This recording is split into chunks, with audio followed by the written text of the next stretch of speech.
یہ ساتھی نے پوچھا کہ کمپنی میں کام کرتے ہیں، امام ہے، اس کی داڑھی نہیں ہے۔ یاد رکھیے نبی کریم صلی اللہ علیہ وسلم نے ارشاد فرمایا، نماز پڑھو چاہے آگے فاسق فاجر کیوں نہ ہو، بہتر یہ ہے کہ متقی ہو، تقوی والا ہو۔ اور ایک روایت میں ضعیف روایت ہے، یہ بھی ہے کہ جو تقوی والے امام کے پیچھے نماز پڑھے وہ ایسے جیسے نبی کے پیچھے نماز پڑھے۔ لیکن ساری دنیا میں تقوی والے نہیں ملیں گے، پرہیزگار نہیں ملیں گے، متبع سنت نہیں ملیں گے، تو کیا فاسق فاجر کے پیچھے نماز جائز نہیں ہے؟ جائز ہے، نماز پڑھ سکتے ہیں۔ بہتر یہ تقوی والا ہو، لیکن فاسق فاجر بھی ہو تو نماز جائز ہے، نماز ہو جائے گی۔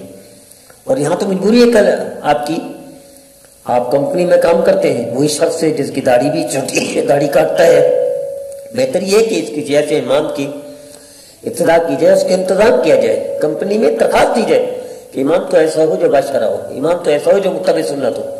لیکن اگر کمپنی اجازت نہیں دیتی تو اسی پر گزارا کرے، something is better than nothing۔ جیسے میں کہا کرتا ہوں، بھاگتے چوکی لنگوٹی سی، نہ پڑھنے سے پڑھ لینا بہتر ہے۔